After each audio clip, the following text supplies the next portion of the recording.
So I begin with acknowledging, I'm not sure how comfortable he is about being called an elder, but Professor Mbokhomore.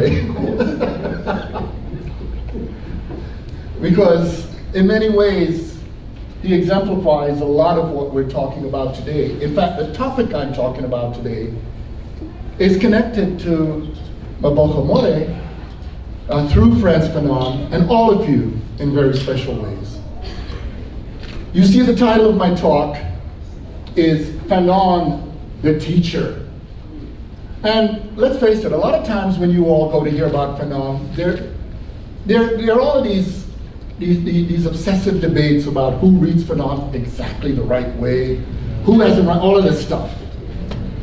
And in the midst of it, and many of you are familiar with these debates, and you already know that I know a thing or two about Fanon. And you also know that with Nigel Gibson here, okay, with Mbokhomore here, you have people who have written quite a bit on Fanon. But what struck me is very few people have devoted time to Fanon the teacher. In fact, some of the early courses I've taught around Fanon was actually connected to the question of teaching and pedagogy. And for those of you who get interested in the subject, there's a wonderful book by a scholar in Manchester, England, Erica Berman, where she looks at Fanon and education. But you notice I didn't say Fanon and education, I said Fanon the teacher. So I'm going to talk a little bit about teacher, okay? But I'm going to start by just a basic fact, okay? The basic fact is, as many of you know, anytime you're talking about anybody like Fanon, first of all, if you're going to talk about revolutionary, there are people who are going to get a little nervous. And then, if you put the word revolutionary and the word black together, oh man, they get downright diuretic. So, I'm going to start with an allegory, a colonial allegory. It might be familiar to some of you. I wrote about it in one of my books. In fact, the book, Her Majesty of the Children, I have the story in there. During the period in the Caribbean, where there were the colonies of England, there were Anglican schools. The British had Anglican schools. And a minister was sent to go and evaluate one of the Anglican schools. You got it? And so the minister goes there, and as it so happens, on that day, there was a boy who was late for school. So he's running to get to school. And as he reaches the gate, the Anglican minister reached the gate, and he stopped the little boy, and he thought he wants to check the benefits of a good colonial education. He turned to the little boy and he said, "Young man," and the little boy looked at him. He said, "Could you tell me who knocked down the wall of Jericho?" And the young man knew exactly what to say. He said, "Not me."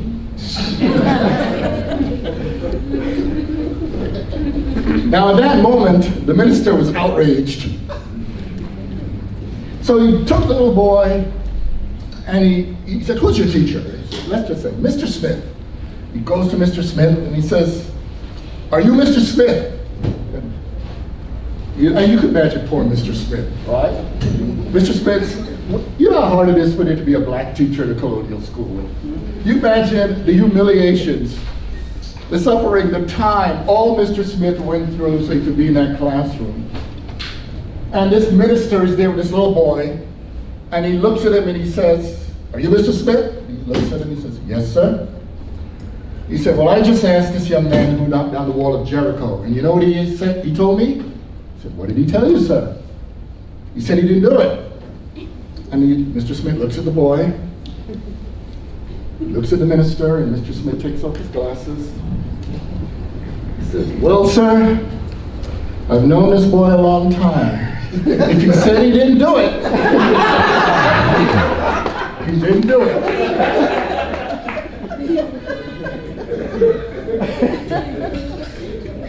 I think you summarize the discursive problem of colonialism and coloniality in that allegory. Don't you get a sense that when you're talking about these issues, you're mostly talking with people talking past each other, or people already made up their mind what they want to say, so they only are not speaking just enough time to just tell you what they want to say, and they're not listening. Okay? And this is one of the tragedies. There are many tragedies of colonialism.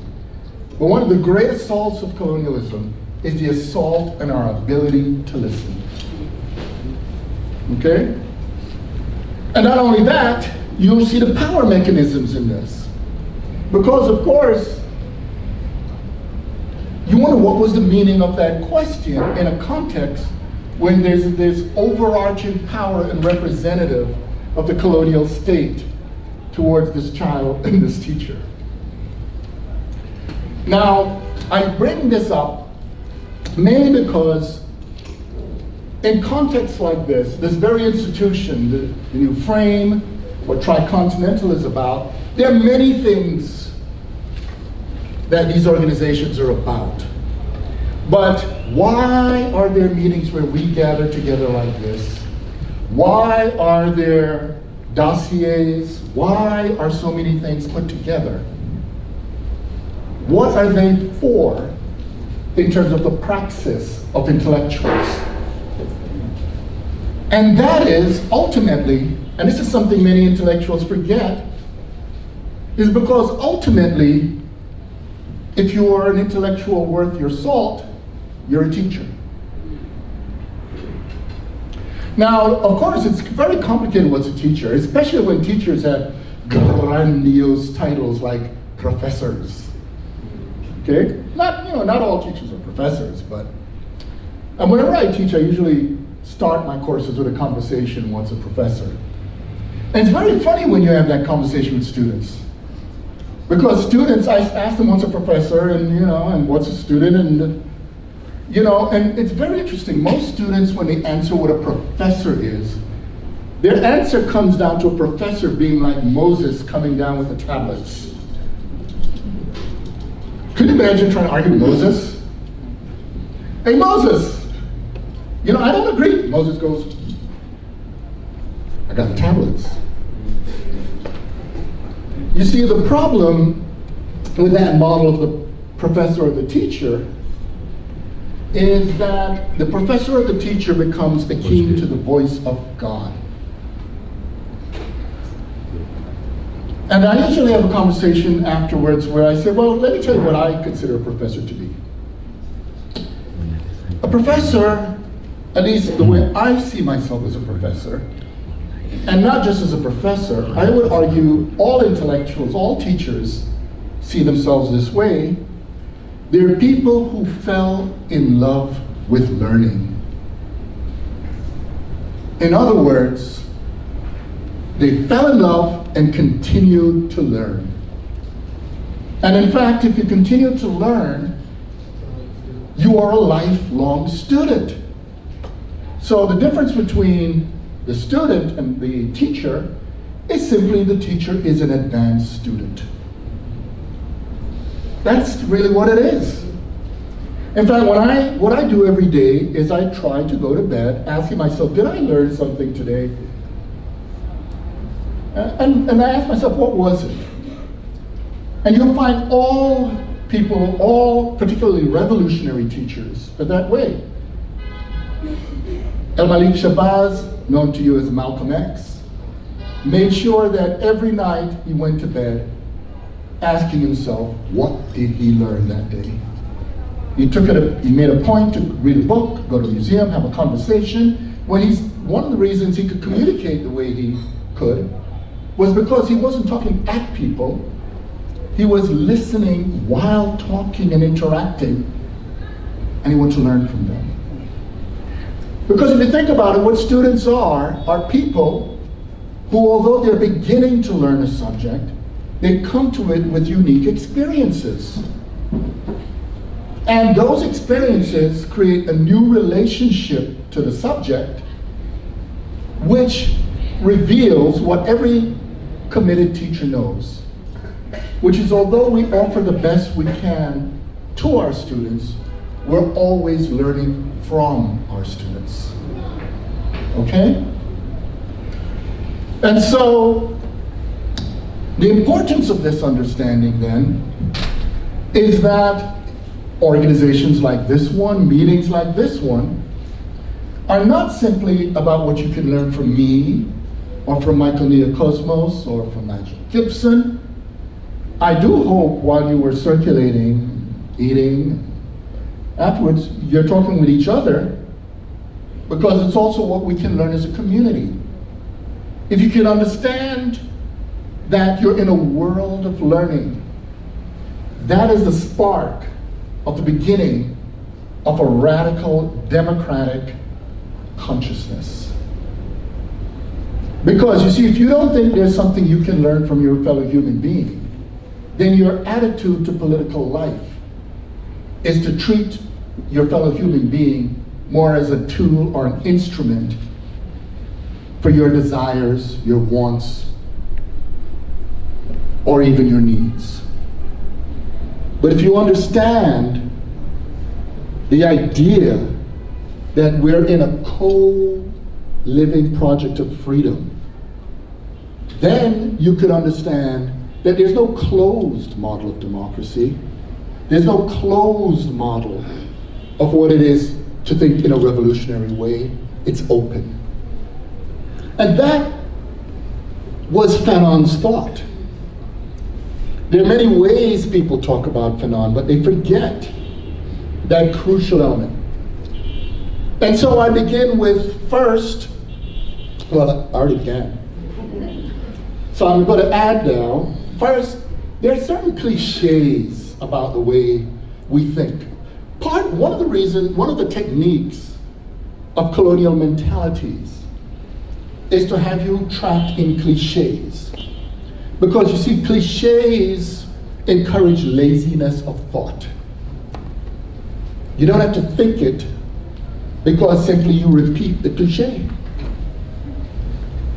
But if you question, if you become radically questioning, for instance, to have a conversation on what a teacher is and what a student is, makes a student begin to say, wait a minute, I shouldn't be a vessel that receives knowledge. I should be an agent of knowledge. I should be actively involved. And anybody who's a teacher should be sufficiently secure to be able to be in that active relationship. You see? But there are other ways we think passively, we don't even realize it. For instance, we have political cliches. You know what's one political cliche that dominates a lot of thinking? And Fanon was very critical of this. Is the view that somewhere out there in the world, there's a group of people, by virtue of their identities, that got it, whatever it is, right. Now think about that. If there's some people who just got everything right, whatever that everything is, it means all you gotta do is find those people and imitate them. It means you have no responsibility for your knowledge, for your actions. You just imitate them.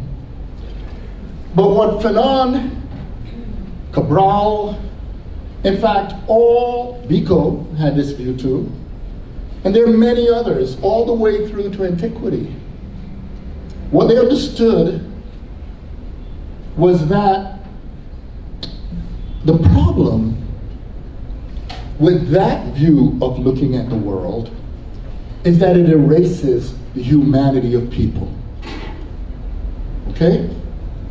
And the reason it's an erasure of the humanity of people is because there's only one kind of being or beings that could have everything right. And you know what that being or beings are. You all know the answer. God. I don't know, are there any gods in this room? If there are, then I'll drop my mic. Got to defer to God, you know what I mean? But you see the point. In a way, we don't realize it, but when we set up certain group of people to be intrinsically the sources of having things right, we turn them into gods. In fact, that's one of the other tragedies of colonialism, it makes people think in a way that treats colonizers as gods. And we don't even realize how that sneaks into, even when we think we're using revolutionary critique, we're often reinforcing the status of colonizers as gods. Earlier, for instance, there was a reference to this example of there's this fetishizing today of black people as a kind of nether point outside of the framework of humanity, in which simply what whites or whatever category of colonization you want to have do acts upon black people. The problem with that is, one, it's an absolute ignoring of history. This room exists because a bunch of people of all racial backgrounds, but definitely people who were black, got off our asses and fought. We're not passive recipients of history. Second, when we were even talking about these recognition discussions, the reason examples like those about a slaughterhouse and a cow make no sense, they sound really good, but they make absolutely no sense, is because a human being is not a cow. At the end of the day, the example sneaks in the idea that you can only be if you are recognized as those who dominate you as being. But if you really believe that, then you would have a world like this. There are a lot of people in the room, you're of different backgrounds, but if we use the racialized background, how many of you people in the room who are designated black, when you got up this morning to brush your teeth, you looked in the mirror and you said, oh damn, I'm still black? Did any of you? You know, there's this weird academic theorizing that treat black people as if we get up every day hating ourselves. As if we lack the capacity not only for love, but to be loved. Now, if you're a black person who cannot embrace the love from a fellow black person, I think you need a therapist. I think you need to deal with certain other issues. But beyond that, if you're a person who is so scarred by the notion of a lack of love that you cannot love others, because you see, you have to understand, if you're fighting to transform the world, and this is something Fanon wrote in Pour Noir Masque Blanc, Black Skin, White Mask, it's easy, in fact, it's easy to have narcissistic love. Narcissistic love is when someone walks up and says, I love you. And you say, why? And the narcissist says, because you're like me. Now there's a problem with that. Because you know what happens? It means you disappear. We human beings have the capacity for non-narcissistic love. You could say, I love you. The person says, why? Because the freedom you embody as you is something that's precious. And you don't have to be like me. If you think about when we fight as revolutionaries, and this is something, again, Fanon argued, it means you fight for a room that could be like this. Because remember, you're living in a country where a room like this was illegal. This room exists because some of you, for instance, a teacher in this room, Maboko More, the reason I was acknowledging him is not only because he's an elder, but he faced a complicated choice. When he went to the United States to get his master's, he could have stayed, but his commitment to the struggle meant he had to come back here, and he taught here because he saw teaching that love, that radical love for people who may not necessarily return the love. The future depended on the radicality of that love. I don't think when he came back, when he was teaching what you know, across the country today, for instance, there's Limpopo, he did not even imagine that this room in this moment would exist this way with him sitting in it. And this tells you something, because the future is never made visible to you. It's always opaque. And you know that radical love, where a person isn't your mirror? That radical love is opaque. And this is one of the reasons why teaching and love are linked. Because when you are in the process of your learning with others, what may come from that learning, you cannot predict. Which means every act of learning requires risk and courage. The next political myth that you have to address is this naive view that you can achieve anything if you have a big enough crowd. Because what it does is collapse people into a formless mass. The kind of differentiation for that radical love means you simultaneously can deal with the general and the specific at the same, I'm being redundant, same time. Okay? Now you may ask, how is that possible? And this requires, again, being relieved from what I call lazy thinking. For instance, I remember when I was a student, I don't often talk about the political work I do, and there's a reason for that, which is that I'm very critical of what I call the commodification of politics.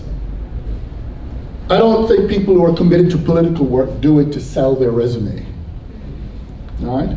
You'll be surprised the people whom I know, that a lot of people don't know, are actively doing important revolutionary work and are not ever recognized or acknowledged, and they don't care.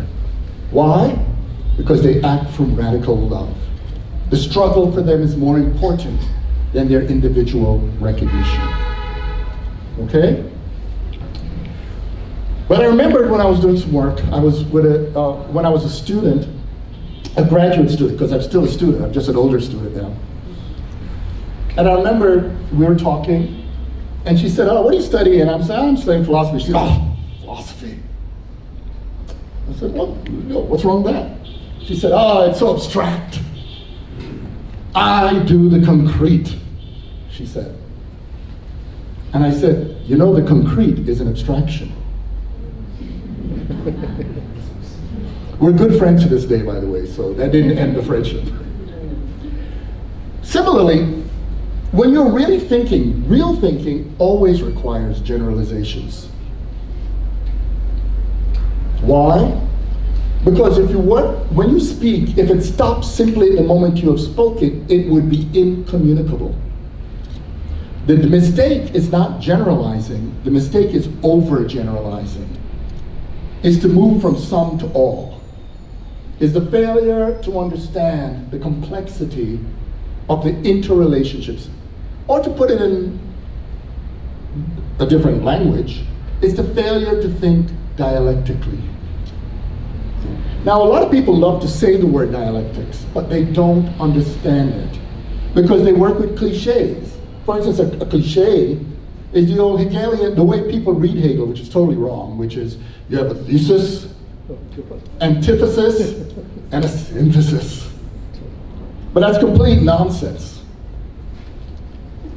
What dialectical thinking is you start with something you presume is universal, and then you discover it is not. That discovering that it's not means there is something beyond it. And so now that contradiction makes you reach out. But here's the thing, where you move is not predetermined. It's not linear. If you thought the world was this room, if someone opened the door and said, "What are you all doing in here?" You wouldn't know if you step outside which direction in which to walk. You will only realize that here was a false inside. You got it? And that means dialectics is always about the creativity of how to deal courageously with the uncertain. It's about freedom. And this is something Fanon in Le Damné de la Terre, I prefer to translate the damned of the earth, but you know it is the wretched of the earth. That's the heart of what he was arguing. Because apartheid, for instance, tells you there are two universals. A lot of people miss this point. The universal positive was to be white. But that meant not being white was treated as a universal negative. And that's what collapses into this silly ontological discourse of ontological blackness. Because it treats blackness as an absolute negation. However, a human world is a world of communication and interaction. That's why apartheid South Africa and all colonialisms don't want interaction. Because you know what happens if you interact?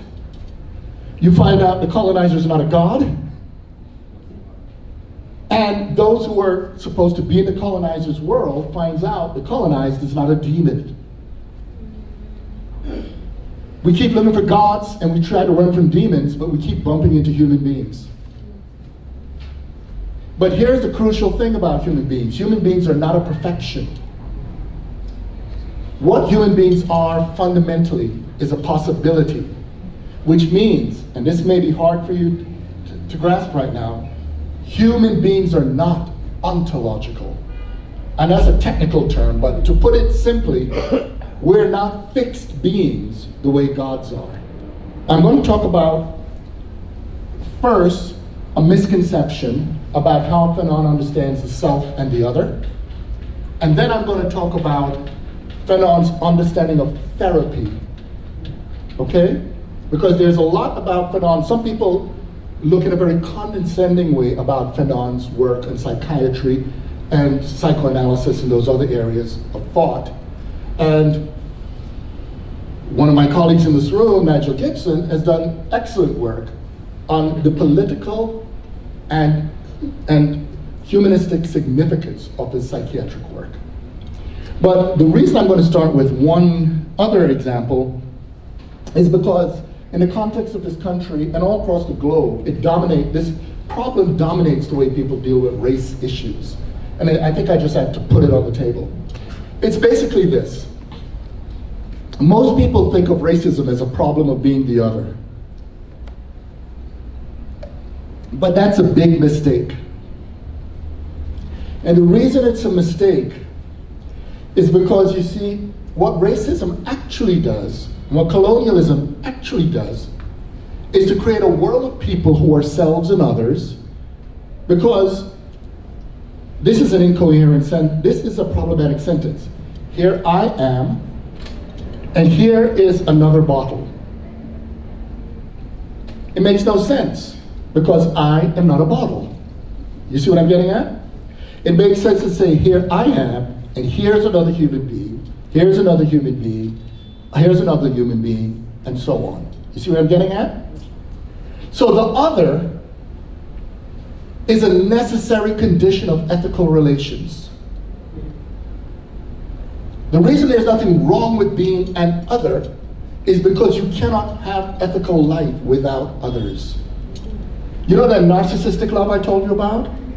That is when it's the self and only the self that matters. Here I am, and here's another me, which is not a real other. You see?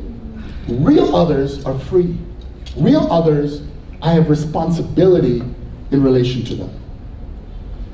What racism does is to say, here I am, here are my others, and then there are those who are not others and not selves. So if you fight against racism, it's not about being against being the other. It's actually a fight against a world that tries to push people outside of ethical relations. But here's the thing. You don't want to make the people who push you outside become the standard. because you would affirm their presumed right to dehumanize and to degrade you. So it means you must take responsibility for building alternatives. That's the argument. Now the second one connects to something important for you all to know.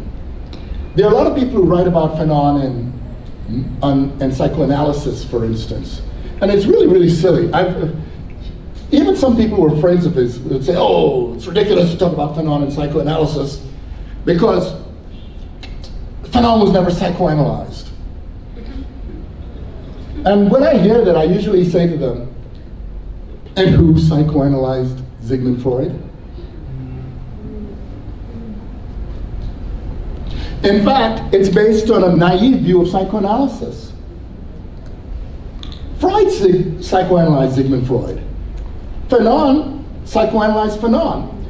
And this is important for you to think about.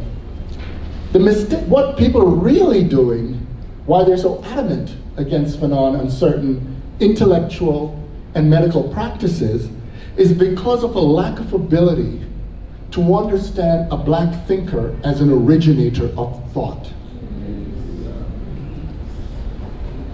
Think about it. When many white thinkers use ideas from other white thinkers, say Hegel using Kant's ideas, Marx using Hegel's ideas, Freud using Schopenhauer, Nietzsche's ideas, and we could go down the list. Foucault using Kant's ideas and Nietzsche, etc. You know what their use is called? Influence. Now this is very interesting. When a black thinker is in fact influenced by the ideas of a white thinker, too many people don't analyze the influence. That influence can still lead to originality. They simply look at the black thinker as an application of the white thinker. You see? To put it simply, right? Black, basically today's fashion, like black body in white thought. Okay? But that's really problematic because a lot of people it never occurred to a lot of them that many of those white thinkers were influenced by black thinkers. Because it's just not even in their imagination there. But they don't realize this. Jean-Paul Sartre, when he wrote it's really the right translation is Reflections on the Jewish Question, but it's known in English as Anti-Semite and Jew. The person who influenced him to write that was Richard Wright. Okay? Yeah, Richard Wright. What had happened was Richard Wright and Jean-Paul Sartre were hanging out in Harlem, and Sartre said to Richard, Richard, tell me about the black problem. And Richard Wright said, black problem? There's no black problem. There's a white problem. And at that point, Sartre thought, oh, there's not a Jewish problem. It's the people who hate Jews.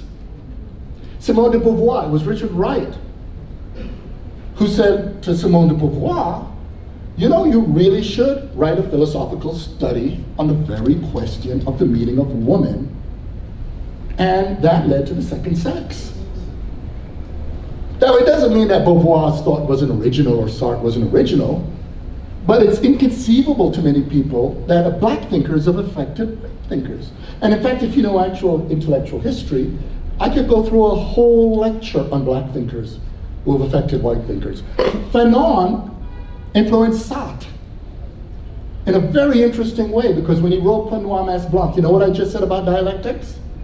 That was his actual critique of L'Orphée Noir, Black Orpheus. The critique was that Sartre was imposing a closure on dialectical movements. And as a consequence, that's why he failed to understand the revolutionary possibilities of negritude. What Sartre realized was that proper dialectical thinking, when he saw that critique, and I know he read it because it was published, right, by a protege, right, Francis Janson of Jean-Paul Sartre. There's no way he's going to publish it and say, hey, check this out, it's had a critique of you. And Sartre realized that he had to rethink dialectics, and it became the critique of dialectical reason.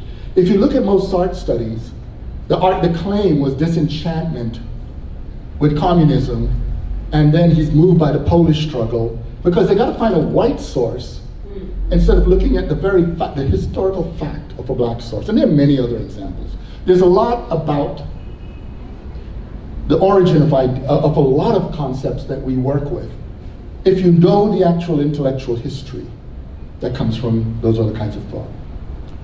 Now, the thing about Fanon as a psychiatrist is that Fanon did something rather interesting, but you have to read it in the French to see the subtlety. Fanon made a distinction between people who came to him as a client versus people who came to him who became a patient. And this is crucial. It's crucial because when somebody comes to him, Fanon does not presuppose that person is sick. You see what I'm getting at? He has to interview the client to determine if the client is sick. And what he observed early in his career, and he hints it in the Point Noir Blanc, but it's there in his essays and psychiatric writings as well. Really think about this. Imagine you are a therapist in South Africa, okay? If a black person comes to you and says, I'm feeling miserable, and you ask why, and the person says, I'm humiliated all the time. There's a presumption at my job that I'm incompetent. I'm stopped by the police, and the list goes on and on. If a black woman comes in and says, I'm really dealing with problems from a long range of issues, from sexual violence to the diminution of my intellect. And by the way, the sexual violence issue is not exclusively female. It's a very complicated thing. Many people don't realize how much part of colonialism is the use of sexual violence as a technology of subjugation. It really is. It's true. It's its core. All you gotta do is travel. You could always know you're in a colonial country because you feel the sexual intensity. It's literally in the air. You could touch it. You could almost smell it. And that's because any society that tells you that people should not be together, they should not have agency, you might as well find a child and say, you can eat whatever you want in this kitchen except those cookies in the jar. Those become the most desirable cookies ever. Okay? But now, you could go on. If you're a trans woman or a trans man, and you come in and you are really going through anger, etc., you know what Fanon's response to that is? You are suffering because you're normal. Think about it. Isn't there something perverse of saying, I'm so happy I'm discriminated against. I'm so happy about racism. I love the fact that I'm trans and people hate trans people. It's so good. In other words, what colonialism tries to achieve is an abomination called the happy slave. The person who's happy with her or his or their degradation. And Fanon said that is what's unhealthy. You see what I'm getting at? If a patient showed up and said, I'm so happy, a client, Fanon would say, we need to talk a little longer. And so we get this crucial difference. And Fanon's response to that individual is you're suffering because you're experiencing a lack of agency. The solution here, in a nutshell, is not to sit on a couch, is not to get pills for that problem versus an actual person with illness. Fanon made a distinction between neurological illness and mental illness. The actual solution for this problem, the clients, is to become politically active. That's the solution he argued. Okay? And so once that solution is there, we come now to something different. Because what Fanon argued is the fundamental source of much mental illness, not all, but most mental illness, it turns out to be narcissism. Because think about it, the people who respond to colonialism by organizing, by going out, by building institutions, by teaching, by doing work, they come home with a sense of self-esteem, dignity, pride, because they know every day they stand up for themselves. However, the person who says, I don't care about other people, I care about me, the narcissist, then that person says, I don't mind that other black people are treated like shit, as long as I don't. You see what I'm getting at? I don't mind if a lot of other women are degraded, as long as I'm not degraded. That's the narcissist. And that means at the very moment, at any moment, the narcissist is attacked. The narcissist isn't attacking the injustice of the system. The narcissist is dealing with the personal notion of saying, I should be an exception to the system. And that is narcissism. And Fanon sees that as the mental illness. You see? And so now we come to why I say Fanon the teacher. Because a lot of you don't know this, but Fanon taught for most of his life. We know him as the revolutionary. I mean, Fanon is a really great superhero. You could do a great comic book, you know, of a person who died by the age of 36, you know, graphic novel, you know, Fanon. You could. He was really that badass. He was really that great. But from his childhood, Fanon was always the individual who functioned as a leader in his communities, and using the plural, not out of being the toughest, the meanest, but because of his capacity to love. He had authority because of his intelligence and his actual concern for human dignity. And his friends learned from him, because remember, he wasn't the eldest of his siblings. And in a lot of the communities, even when he was in war, when he was in World War II, he wasn't in any big official role. And later on, when he was working in the hospitals, throughout, what many of you may not know, he had students. And his attitude was exactly like the one I just outlined about the student with the fellow students. In fact, he was so committed to it that even with the now patients, the actual patients, he took it that it wasn't simply upon him as the therapist to cultivate their mental health. The patients needed to work with each other in community to cultivate their mental health. You see what I'm getting at? So he was a teacher by way of example.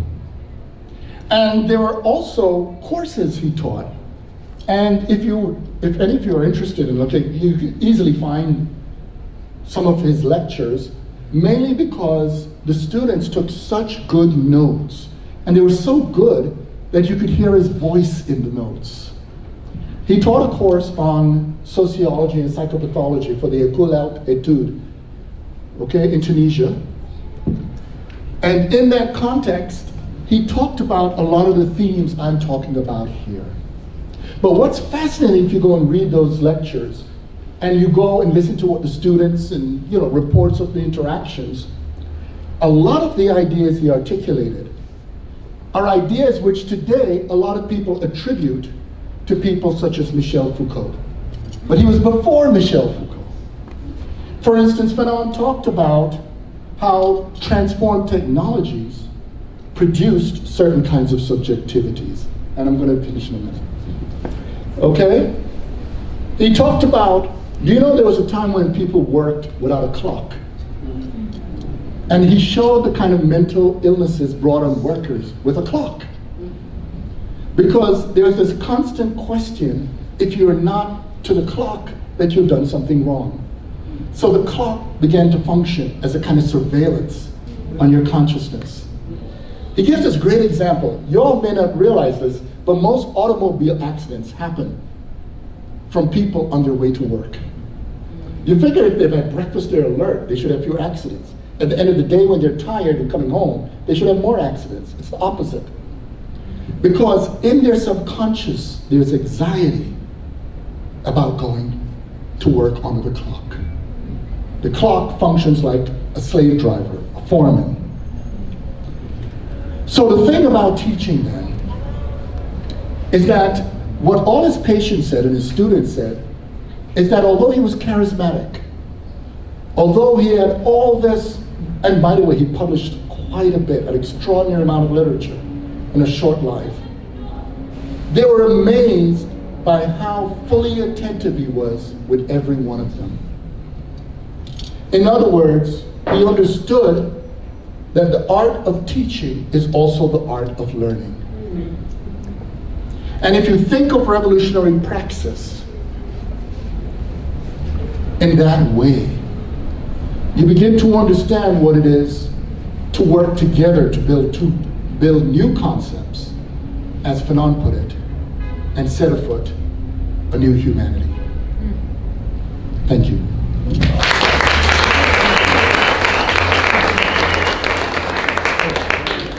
We're going to take the usual. Can we have someone who has not asked a question?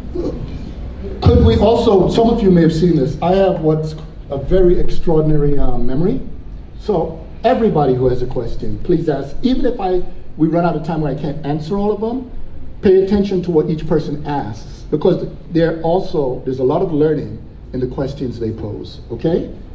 So anybody who has a question, just move the mic around. My name is Africa. Ah, that means you're from the womb. Yeah, that's what Africa means, you know. It means, it means to come from the source, from humanity, the earth. I learn every day. So,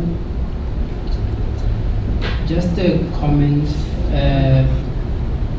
I had heard this before, after reading Pedagogy of the Oppressed, that Freire wrote the book, and then just after he had finished the book, he got wretched of the earth, and then after that, he revised the book. And after some of the ideas that you've talked about now, I kind of see how, where Fanon influenced Freire's thinking, particularly about the teacher-student and the student-teacher, as Freire put it. And the question is on ontology, or rather the ontological difference. I read a paper by Maldonado Torres, which is a bit challenging for me, where he explains the coloniality of being. It was a very early paper in 2007. So there he talks about Heidegger's ontological difference, Levinas' trans-ontological difference, and Fanon's sub-ontological difference. And you mentioned that the human is not an ontological identity, right? And I would just like your thoughts on the question of the sub-ontological difference, as to what did Fanon say about it, and how does it differ from Heidegger's ontological difference? Keep going. As we say, don't be shy.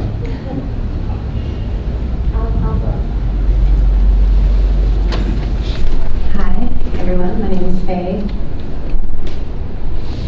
Hello, Faye. I'm a knowledge addict. Thank you so much for your presentation today. I learned a lot of stuff. And reflecting on what I'm learning away from this and how I'm tying them together, that's what I'd like to comment on, and then I'll leave it on wanting more of your thoughts on a specific part of it. So I'm currently learning about learning environments, and the 4 categories that I've been exposed to is the hierarchical individual assessment, then distributed individual assessment. I don't want to go through all of them because I can't remember all the names right now, but the one that's really reflected today is this hierarchical individual assessment, where the how we learn, what counts as knowledge, when we learn, for how long we learn, and who are authorities of knowledge come from this trickle-down effect of the hierarchical individual mode of learning. And then when we figure out, like, okay, so then what is learning and how can I exhibit that I've learned something, would be for me to parrot out or to paraphrase what I've learned from this hierarchical stream of knowledge. And it seems that you are promoting, and I agree with this, a disruption of that space where we're having a distributed, where everyone becomes a teacher. And then what makes me think is that, what it's making me think of rather, is that in hierarchical spaces, what is not counted as knowledge is how to interact with each other socially and as a community. And in distributed forms of knowledge, we're not only then talking about the actual things that we're learning, but how to talk to each other, how to critique, how to disseminate, how to, you know, in respectful but challenging ways, be in relation with each other in learning environments. So what I would like more commentary on is the expansive notion of what is knowledge, how much counts as knowledge, you know, yeah. Okay.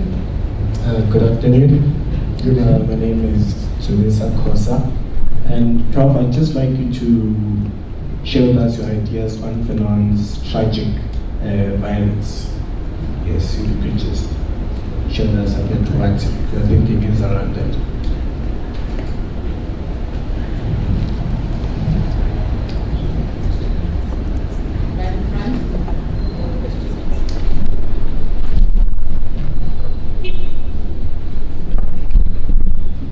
But this is mere speculation as far as I'm concerned.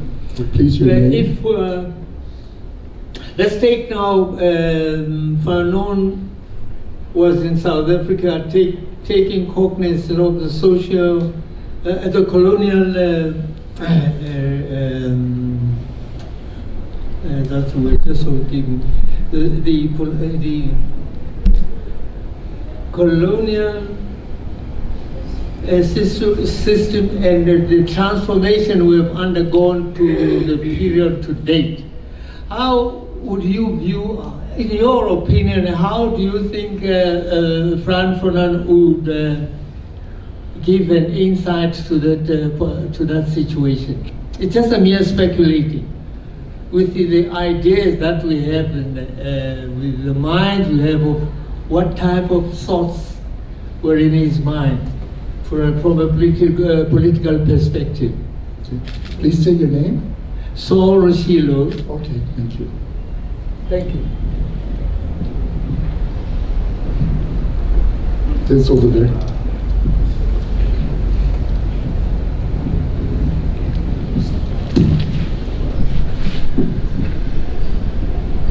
Greetings, wonderful people. How are you all feeling right now? Okay. To cut the long story short, I've learned a lot from you. I've learned a lot from the other people that spoke before you, and I learned a lot from the people that asked the questions and exercising our brain muscles. But all I wanted to announce is that the center of the universe is right there next to you. So if whoever wants to hear, it's available right now. You will show them. Please answer the questions. I guess I'm asked to show this. Okay. Center of the universe. Okay. Yes, back there.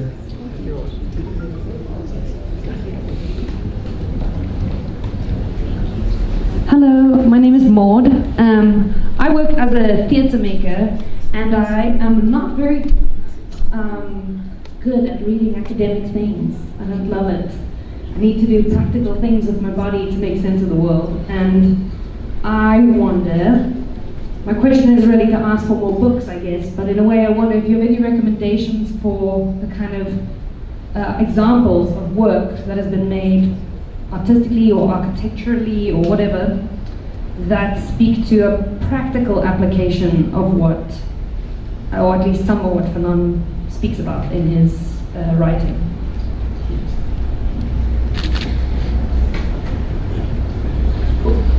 Well, I think I'll start with that last one first. Okay? You can probably guess from the things I said about Fanon and even the stuff that I talk about, that I share with him the view that we shouldn't separate the question of theory and practice. And I did an interview this morning about schools and learning, and I should tell you that I don't work from the view that there are books, articles that represent, the sources of learning, and then there are other things in the world that we do practically. Everything is a source of learning, and these ideas can be explored not only through the medium of printed material and scholarly material, but it's already there in many ways in music, in theater. It is there, and the theory is rich in many ways, because if we're going to break down, that point where I said that we were being squeezed into a narrow way of thinking, we need to free ourselves of that and develop a different way of thinking and experiencing what it is to be reflective. This is one of the reasons why, for instance, as we know, not all music is particularly good or informative, but there's brilliant stuff out there. It's very funny. I remember I was writing a piece recently where I talked about it this morning. There are many, I'll just pick it because it's popular now. I do a lot from jazz, but what's popular now is hip hop, and most Def's Black in both sides is a politically brilliant album. Although people make a lot about Kendrick Lamar's Damned, I don't think that's a very good album. I think To Pimp a Butterfly is a brilliant album. I just have to be frank with you. But in addition to that, it's not only within a framework like those, but you look at what great artists in this country were saying. A lot of us don't realize there was a time if you would go to any artist's home, I used to hang out with old jazz musicians. Their house was full of books, but not only books, sculpting, painting. They went to plays. What we need to understand is that we have the capacity to learn in a richer way than what is handed to us. Ontology, Heidegger basically says you're not thinking unless you think about being. You got it? But the problem with that is, first of all, what he has done is to fetishize being as the subject of thought. In effect, he's want to say if you're thinking about other things or other relationships, it's not thinking, which is flawed. And it's flawed because, as Nishitani pointed out, and Fanon tends to do it aphoristically, the problem with being is that being covers over reality. I know it's hard for us to realize this, but reality includes being and is beyond being. Okay? Now, our capacity to realize being and to think beyond being, that beyond being is what makes our existence a stand out from being. In fact, that's what the word existence means, to stand out. And that ability to transcend being, this is a more, I don't want to say metaphysical point because that reinscribes being. It is what connects us with freedom. You see? And this, but this, the critique that Nishitani had, and it's the critique that Fanon has, is that the fetishizing of being attempts actually to put reality into being, which is in effect an effort to colonize reality. Existence. Correct. Because reality, existence, reaches for reality beyond being. You see? Now, if you think about the way colonialism works, I love to do it this way, right?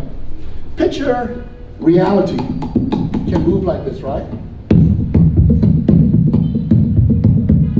can feel that? Colonialism says, cut it out. This is rational.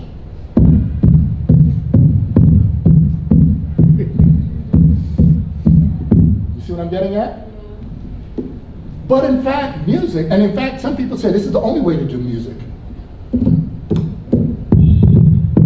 Or a waltz. But music can be done not only in this way, this is 6, it can be done in 7, it can be done in 11, it can be done in 23.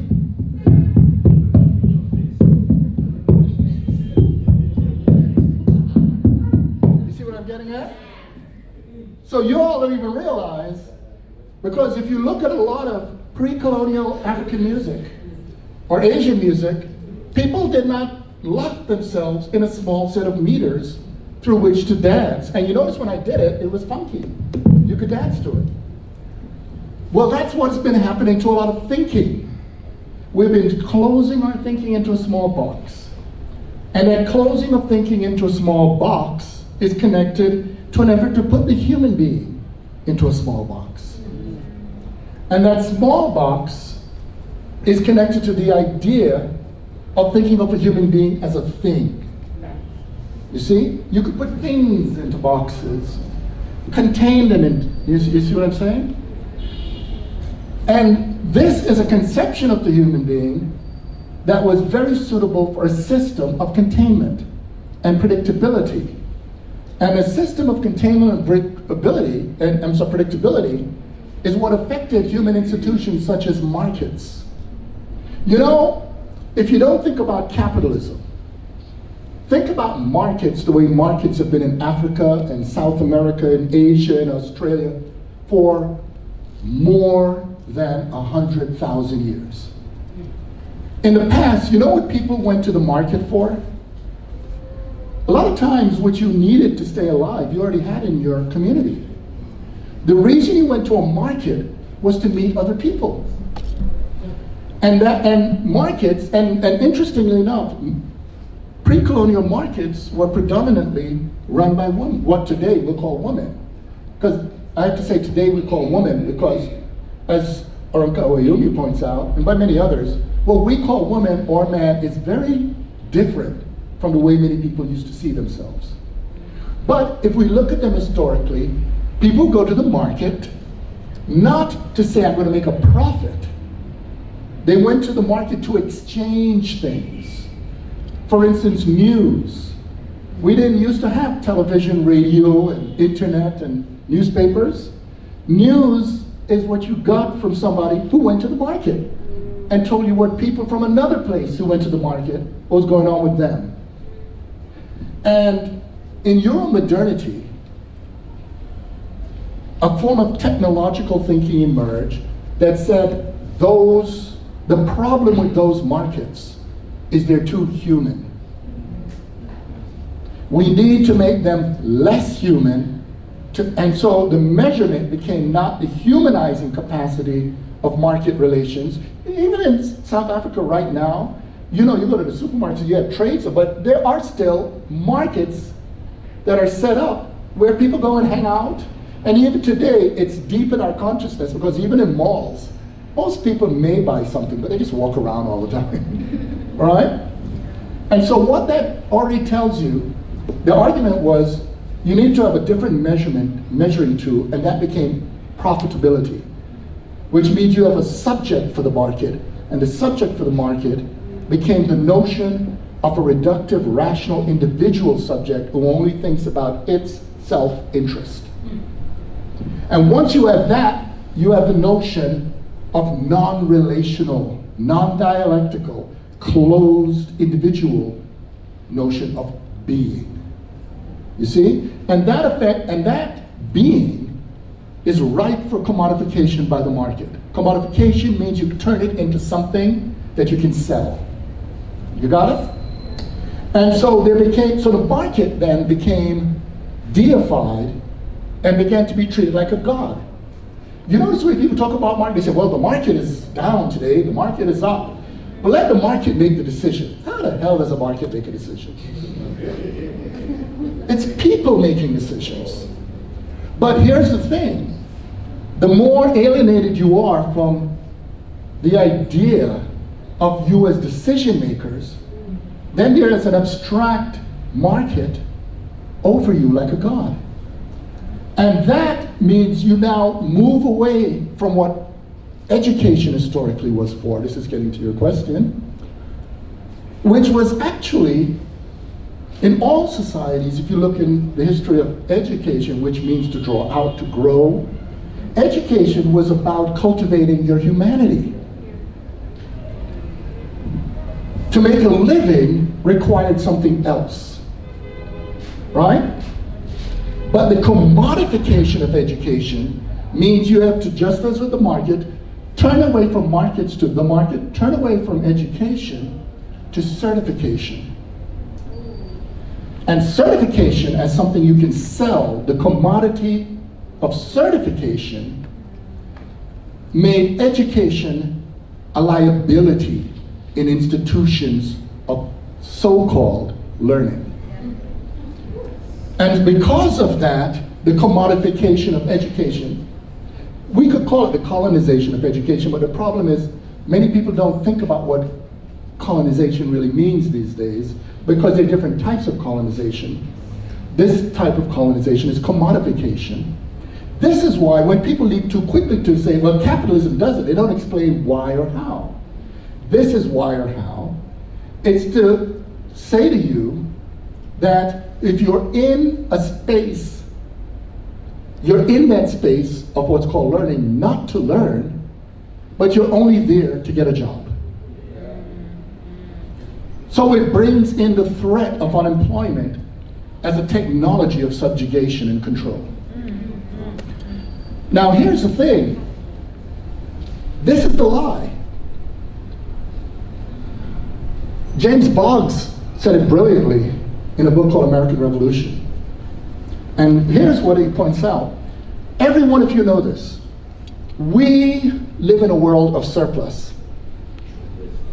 We live in a world where we throw away food to keep the price of food up. We live in a world where we waste energy when we could share it. We go down the long list. We have surplus. You know what that means? It means you don't have to put that much labor into the production of needs. Now, what does this tell you then? Well, it tells you several things. But the basic thing it tells you is the reason most people, right, are unemployed is precisely because we live in a system that is designed for unemployment. In other words, what gets you a job actually isn't education. What gets you a job is a healthy economy committed to the welfare of the people. You see what I'm getting at? Because if it's committed to the welfare of the people, then you are valuable, period. It's not about whether you have this job or that job. And it transforms the meaning of labor and work. You see?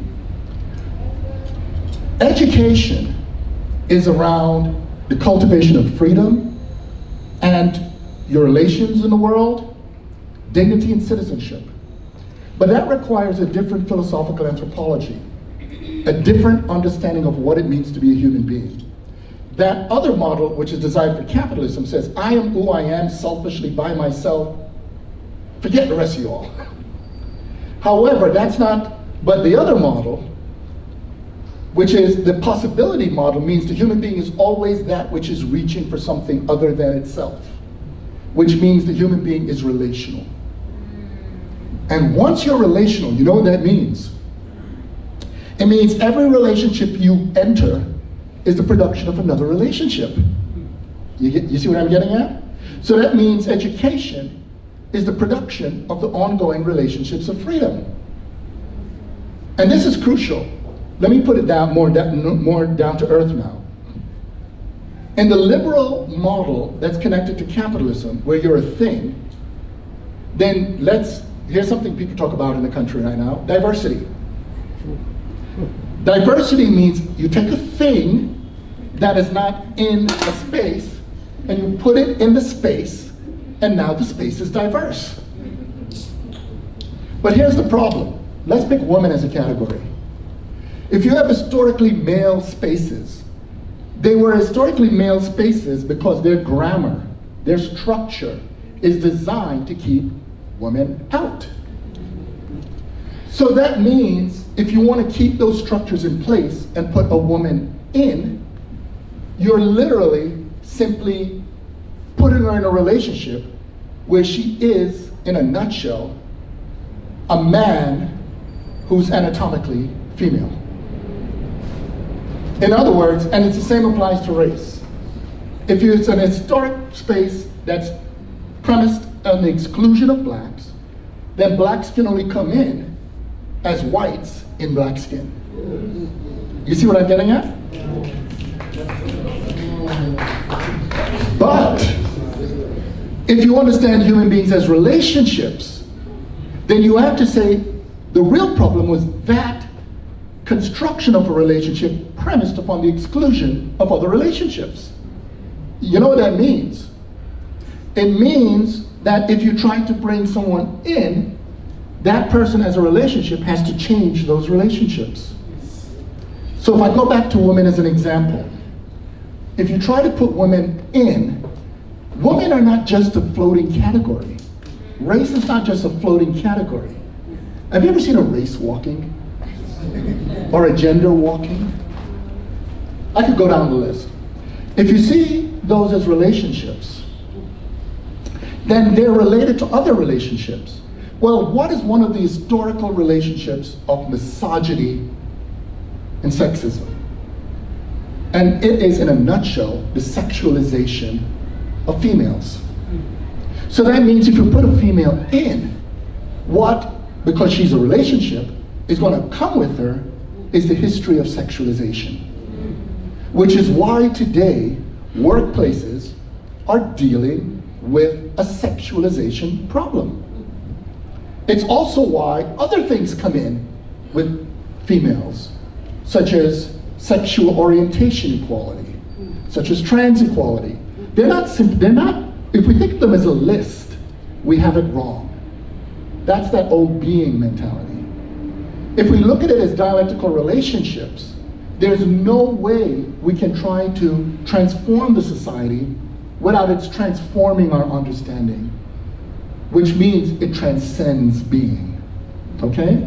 So with the education example, once you understand that certification is the commodification model, that's why it needs those checklist hierarchies, because it's not committed to education in the first place. But if you have the relational model, then you understand that actually there's a rich array of things to learn. In fact, I created a school in New York in the 80s where the students and I designed the curriculum. And what's interesting is that they were learning very quickly beyond the secondary school level, at the level of content, because in our designing the curriculum, we had to explain why we were putting things into the curriculum. Most of you study things but don't ever have a conversation of why you're studying it. Just like when I talk about the professor and student, I'm trying to get them to think about why are they students? Why am I a professor? Well, it's the same thing with your courses. Same thing with all of it. I never teach a course without a conversation. Why the hell take this course? Why? Why is math important? If you just give students math, But if they reflect upon why they need to learn how to do certain things, they may actually introduce a conception of how to study math that's higher than the textbooks have been designed to teach us. And this, once we begin to understand these considerations, they come back to that point about the political. So if we come back to the question of Fanon, Fanon would be very disappointed with the world today. Yeah. And he would be disappointed because here's something about Fanon, at least I've observed, that many of you may not realize. The more negative part of his thought, the depths of his soul, in his heart, he wanted to be wrong. If you really love humanity and you see humanity on a negative course, you pray that you are wrong. And his analysis connects to what we were just saying, because if you look at the being's mentality, then in the initial stage of independence or anti-apartheid or you name it, right? The problem is that many of the agents at that moment of social change are not actually interested in revolution. They're simply interested in replacing the current set of dominators. Do you see what I'm getting at? And that's why Fanon pointed out in Nigeria, in Ghana, he was looking at these situations in Kenya and all over the world, that the problem was the replacement of the colonial bourgeoisie with a post-colonial, he called them lumpen bourgeoisie. And what he meant by that is they're people whose power was not linked to the infrastructural transformation of the conditions of the people, but linked to being mediators between the former colonizers and the present, right? It's not de facto political power. It was instead simply the negotiation of the ongoing logic of colonialism. And so it means that the subsequent generations, in other words, to put it differently, it's not an example of the radical love I talked about. It's an example of the narcissistic love, right? And the colonizer could now look and say, we've done a good job, they're like us. But Fanon remember, even though he had that dire criticism, Fanon would look at the present and say, the moment we forget that as existence, as human beings, we are agents of possibility, that's when we're in trouble. So although the circumstances are dire, what Fanon would say is we must remember that the problems, short of an asteroid just landing into the planet, are human-created problems. And as human-created problems, they require human solutions. You see what I'm getting at? Yeah. But here's the crucial point. The mistake people make is to lock that critique in the logic of pessimism and optimism. Both, Fanon would argue, and he did in fact argue, are naive. They're naive because they presuppose you cannot act without forecast. But what Fanon pointed out is that the essential issue of political action isn't about forecast. It isn't about pessimism or optimism. The issue for political action, in a nutshell, is about commitment. We should be talking more about what political commitment is. A teacher does not know what will happen when you meet. That's why I want to talk about the teacher example. The teacher has to come before you and work with you through commitment to your capacity to learn. You see what I'm saying? Yeah. And in a democratic society, the commitment means that what you produce through that understanding could be something that is not a repetition or reproduction of the present, But if you understand commitment means it's not about you. It's about the love that's premised on the ongoing project of building human freedom. Then what emerges is becomes something where the real question is not to say, did I do it right? The real question is for the other generation to say, thank God you acted. Yeah. That's a good place to start.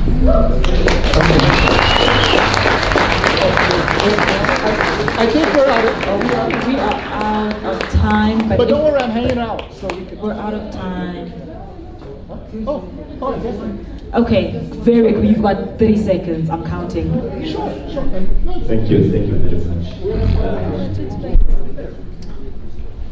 Thank you very much, Prof, especially for your contribution in African existential phenomenology, and also for the book that you write, What Fanon Said.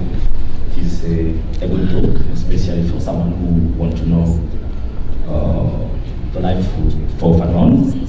Now, I just want to link the why that you were telling us, because now why we are failing is because we don't ask why in what we are doing. So we don't have a space of where why can be practiced. And if I link this also to the last phrase of Black Skin White Mask of Fanon, he said, oh God, make me a man who always question. So what we are lacking now, I think, is the why that we're supposed to practice is blocked in another way. So another thing that I want to ask you is why Fanon also was someone who was self-criticizing himself. I mean, like, if you consider like that time he was in the train and then said, oh, now it seems like I'm a problem. And also why he was also criticizing two other authors. Thank you. Our elder would like to say, Saul, our elder would like to say one. I'm 90 years old.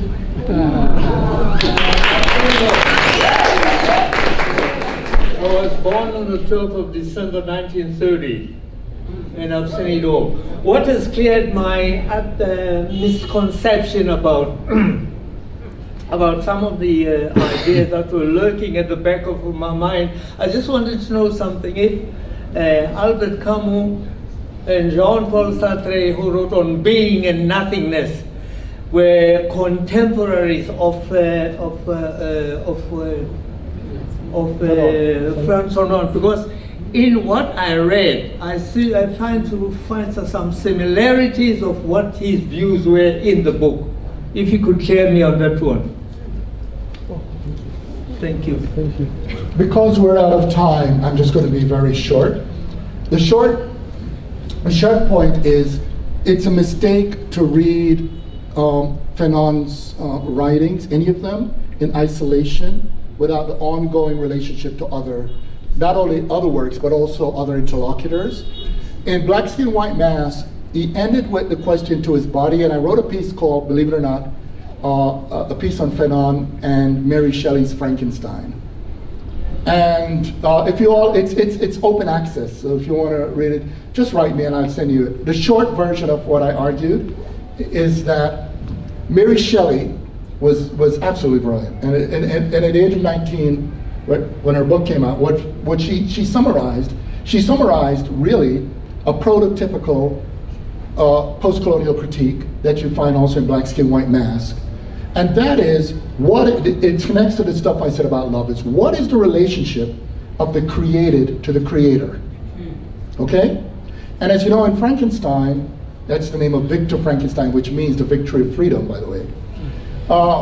The creature was rejected by the creator. And if you think about colonialism wanted to have in the global south reflections of Europe, okay?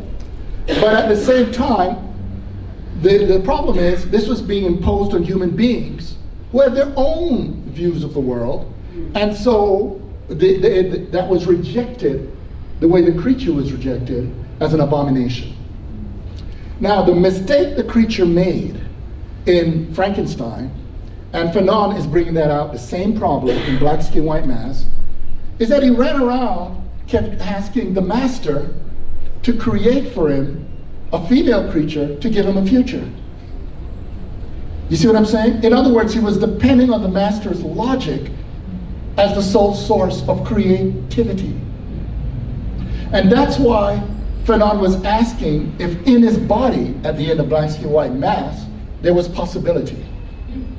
But in The Damned of the Earth, Fanon had a different answer, because Fanon realized the mistake of Black Skin, White Mask. The mistake is not to run and keep asking, why don't you make me have a future to be like you?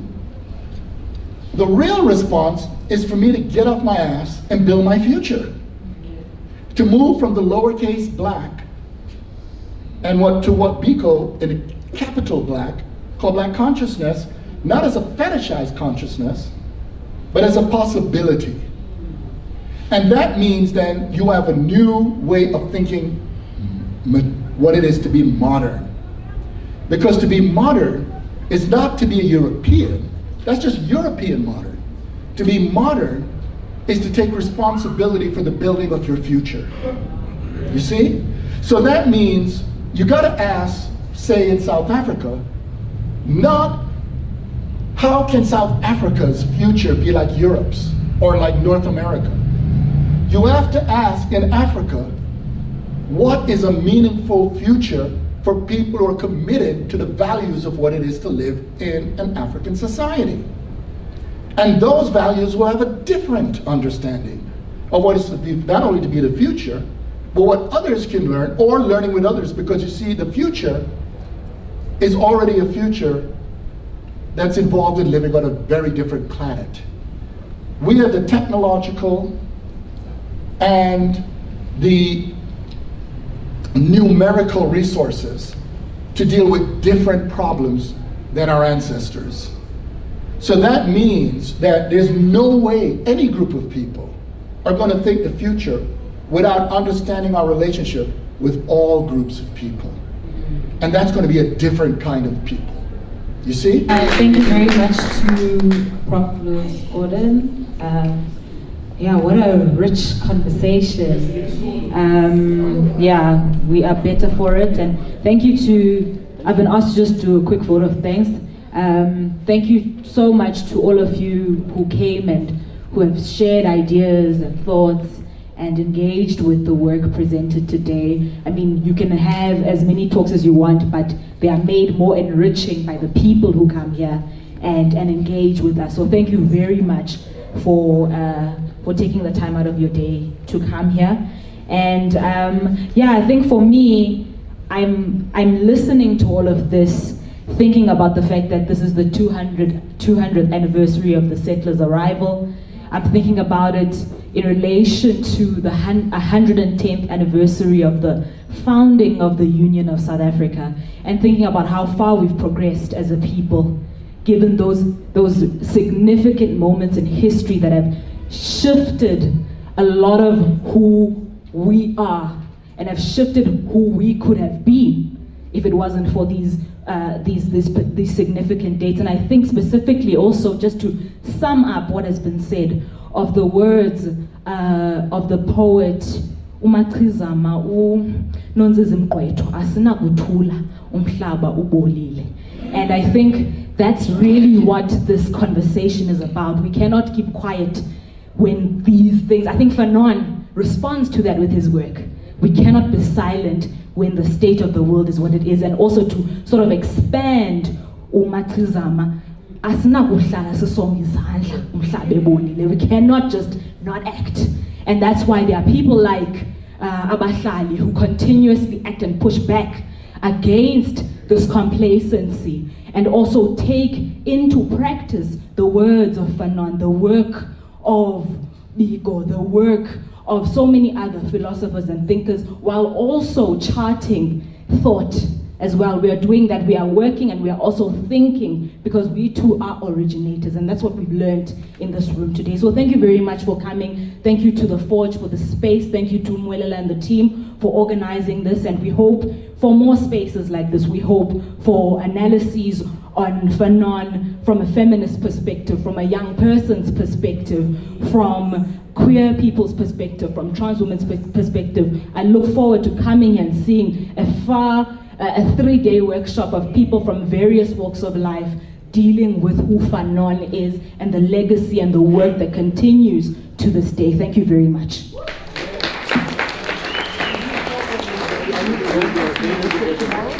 Tomorrow morning.